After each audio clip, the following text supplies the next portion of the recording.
હું છું પ્રિયંકા, તમે જોઈ રહ્યા છો સિટી કવરેજ ન્યૂઝ। આજના મુખ્ય સમાચાર। ગઈકાલે રાજ્યના ગૃહમંત્રી હર્ષ સંઘવી અને રાજ્ય પોલીસ વડા વિકાસ સહાયના માર્ગદર્શન હેઠળ રાજ્યભરના મેડિકલ સ્ટોરમાં વેચાતી પ્રતિબંધિત અને તબીબની પ્રિસ્ક્રિપ્શન વગરની દવાઓના વેચાણ પર દરોડા પાડવાની આપેલ સૂચનાથી જૂનાગઢ જિલ્લા પોલીસ દ્વારા આજરોજ પ્રિસ્ક્રિપ્શન વગરની દવાઓ જેનો ઉપયોગ નશો કરવા માટે થતો હોય છે તે અંગે સમગ્ર જિલ્લામાં ટીમો દ્વારા 224 મેડિકલ સ્ટોર પર મેગા ચેકિંગ ડ્રાઈવનું આયોજન કરવામાં આવેલ હતું। આજે ફરીથી એસઓજીની 10 ટીમો દ્વારા 13 મેડિકલ સ્ટોર પર ચેકિંગ હાથ ધરવામાં આવી। ગુરુ પૂર્ણિમા પર માનવ જીવનમાં ગુરુનું વિશેષ સ્થાન છે। ગુરુને ભગવાન કરતા વધારે માનવામાં આવે છે। ગુરુને મહત્વ આપવા માટે ગુરુ પૂર્ણિમાનો તહેવાર ઉજવવામાં આવે છે। તમામ ધર્મના લોકો આ તહેવારને ધામધૂમથી ઉજવે છે। ભવનાથની ગિરી તળેટીમાં પણ ગુરુ પૂનમના પાવન અવસરે ખૂબ મોટી સંખ્યામાં સેવકો અને ભક્તોએ ગુરુના દર્શન કરી અને આશીર્વાદ પ્રાપ્ત કર્યા છે। જૂનાગઢમાં અનેક જગ્યાએ ગુરુ પૂર્ણિમાની ઉજવણી કરવામાં આવી હતી, જ્યાં ગુરુ વંદના કરી શિષ્યો ધન્ય થયા છે। જૂનાગઢ ઉપલા દાતારની ધાર્મિક જગ્યામાં ગુરુ પૂર્ણિમા મહોત્સવની ધામધૂમથી ઉજવણી થઈ। સમાધિ પૂજન અને મહાપ્રસાદનું એક અનેરું આયોજન, જેમાં હજારો દાતાર ભક્તો દાતાર બાપુના દર્શન કરી અને ધન્ય બન્યા। જગ્યાના મહંત શ્રી ભીમ બાપુની નિશ્રામાં ગુરુ પૂર્ણિમા ઉત્સવ પ્રસંગે સવારે બંને ગુરુવર પૂજ્ય પટેલ બાપુ અને વિઠ્ઠલ બાપુની સમાધિનું પૂજન અને ત્યારબાદ બપોરે મહાપ્રસાદનું આયોજન તેમજ રાત્રિના ભજન સંધ્યા અને સંતવાણીના કાર્યક્રમમાં ખ્યાતનામ કલાકારો ભજનની રમઝટ બોલાવશે।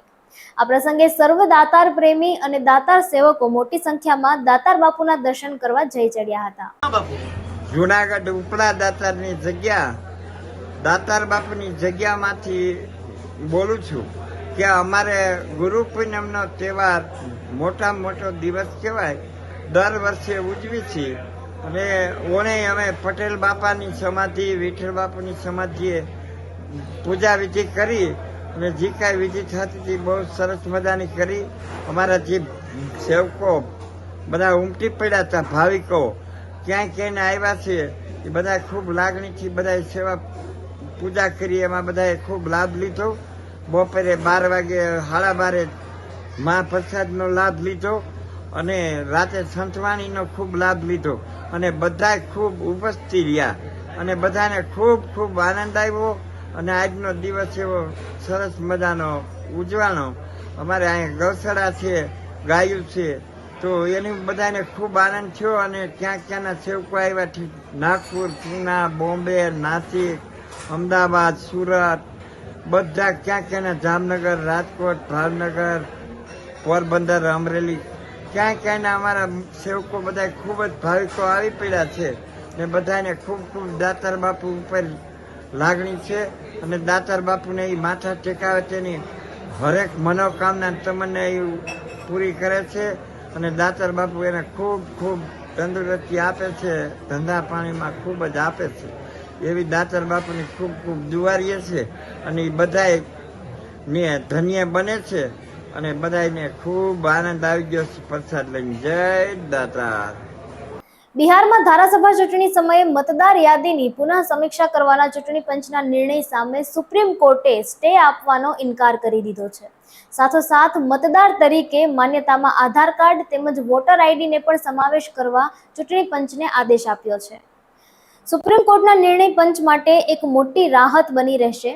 બિહારમાં વર્ષના અંતે ધારાસભા ચૂંટણી પૂર્વે પંચે મોટા પાયે મતદાર યાદીની પુનઃ સમીક્ષા શરૂ કરી હતી અને તેમાં જે રીતે 2003 બાદ નવા મતદારો ઉમેરાયા છે તેમને 11 અલગ અલગ પ્રકારના ઓળખપત્ર અથવા તો પુરાવા રજૂ કરવા ફરજિયાત હતા અને તેના આધારે તે મતદાર યાદીમાં સામેલ થઈ શકતા હતા।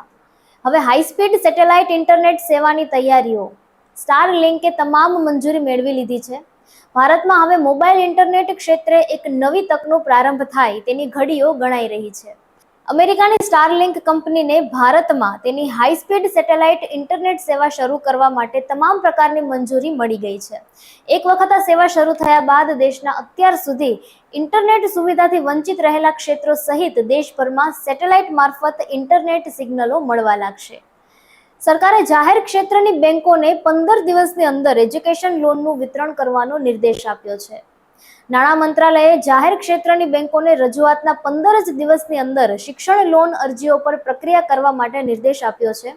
તેણે ઝડપી મંજૂરી માટે સેન્ટ્રલાઇઝ્ડ ક્રેડિટ પ્રોસેસિંગ સિસ્ટમ અને સ્ટાન્ડર્ડ ઓપરેટિંગ પ્રોસિજર રૂલ્સ લાગુ કરવા પણ જણાવ્યું છે. જગત મંદિરમાં કૃષ્ણમ વંદે જગતગુરુનો નાદ ગુંજ્યો. દર્શન માટે માનવ મેદની ઉમટી. આજે મૂળ ગાદી પર પૂજન સાથે દ્વારકાધીશ જગત મંદિરના શિખર પર ધ્વજા આરોહણ કરાયું હતું.